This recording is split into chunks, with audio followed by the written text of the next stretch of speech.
सीतापुर गांव में रहती थी एक चुड़ैल, लेकिन इस बात से गांव के लोग अनजान थे। जब तक पूरे गांव की एक एक औरत के गहने मेरे पास नहीं आ जाते, मैं इस गांव को छोड़कर नहीं जाऊंगी, चाहे इसके लिए मुझे लोगों को गायब भी क्यों ना करना पड़े।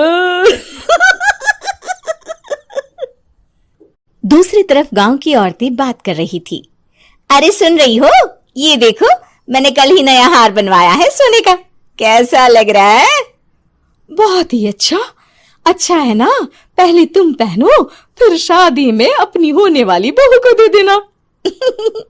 और क्या, सोने चांदी का यही तो फायदा है, जितना पुराना उतना महंगा। लेकिन एक एक पैसा बचाकर ये लेना सच में बहुत मुश्किल हो रहा था मेरे लिए। तभी वहां पहली का पति आ जाता है। गांव में एक औरत के घर के सोने के सारे गहने चोरी हो गए। लोग बातें बना रहे कि गांव में कोई चोर घुस आया है जो घर की कोई चीज को हाथ नहीं लगाता, पर सिर्फ सोने के गहनों को ही चुराता है। अब तुम ना अपने ये गहने संभाल कर रखना। हे भगवान, ये क्या बोल रहे हैं? ये तो वही बात हो गई कि गांव बसा नहीं और लुटेरे पहले आ गए। दूसरी तरफ गांव के ही एक घर में रंजना रहती थी। उसके पति का गांव में चाउमीन का ठेला था। एक दिन उसके घर में एक औरत आती है। अरे रंजना, तू गांव में नहीं है तो सोचा तुम्हें बता दूं। गांव में बात चल रही है कि गांव में एक चोर घुस आया है जो घरों के सोने के गहने चुरा लेता है। अरे मैं तो सिर्फ ये कान की छोटी सी बाली ही सोने की पहनती हूँ, बाकी गहने तो मैंने गांव के बैंक में लाकर रखे हैं। ये क्या होता है? ना बाबा ना, हमारे गांव की औरतें तो गहने अपने पास ही रखती है। जब कहीं जाना हो तो बस अलमारी से गहने निकालो और पहन लो। दूसरी तरफ अरे कोई है? घर की औरत है क्या? क्या है ये गुड़िया? ये कोई ऐसी वैसी गुड़िया नहीं है, ये जादुई गुड़िया है। इसको घर की अलमारी में रखना।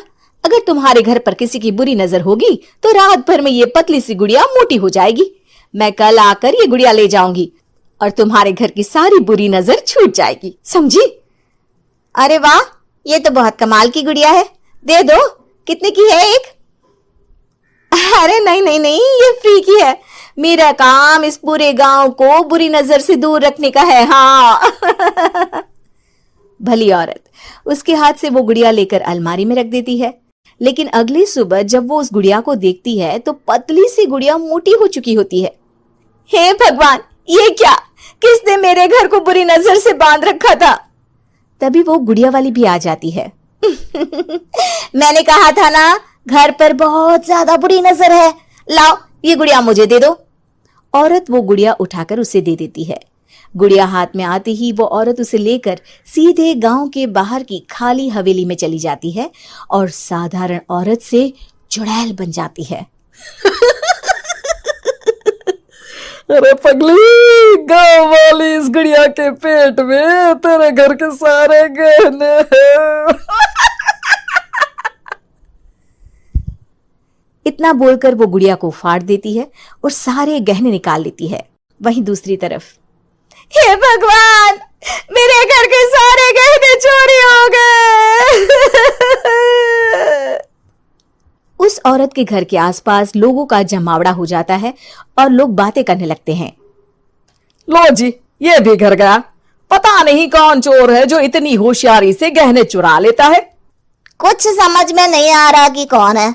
लोग तो घर से कहीं जाते भी नहीं है, न ताला लगे न घर खाली हो, फिर भी रातों रात गहने चोरी हो जाते हैं। अरे हम तो कहते हैं लोगों को बारी बारी चौकीदारी करनी चाहिए, चोर को तो पूरे गांव वाले मिलकर पकड़ ही लेंगे। लोग बारी बारी घरों की चौकीदारी भी करते हैं, लेकिन चोरी होने का सिलसिला रुकता ही नहीं। फिर एक दिन रंजना के पड़ोस से भी रोने की आवाज आती है। अरे आज ही घर की बुरी नजर उतरी और आज ही सारे गहने भी चोरी हो गए। कैसी बुरी नजर? क्या हुआ था? तभी वहां उस औरत का पति भी आ जाता है जिसके घर में गहनों की चोरी हुई थी। हाँ, मेरी बीवी ने भी किसी गुड़िया को घर में बुरी नजर उतारने के लिए रखा था, लेकिन अगले दिन गहने चोरी हो गए। अब रंजना को कुछ कुछ बात समझ में आ जाती है। वो गांव वालों से कहती है, देखिए, अब आप लोग चिंता ना करें, जल्द ही चोर पकड़ा जाएगा। उस नजर उतारने वाली गुड़िया को आज मेरे घर कोई भेज देना। फिर क्या था, चुड़ैल को लोग रंजना के घर भेजते हैं। पहली बार देखा है कोई खुद लुटने को तैयार बैठा है। तो तू है जिसे घर की बुरी नजर उतारनी है? ये ले गुड़िया, ये सुबह तक मोटी हो गई तो समझो तुमको और तुम्हारे घर वालों को नजर लगी है। हाँ हाँ, मैंने काफी सुना है। तुम ये गुड़िया मेरे घर छोड़ देना। अरे क्यों नहीं, कल सुबह आऊंगी जब गुड़िया तुम्हारे घर की सारी बुरी नजर लेकर मोटी हो जाएगी, ठीक है? अब क्या था, रात को रंजना ने पूरी नजर गुड़िया पर रखी।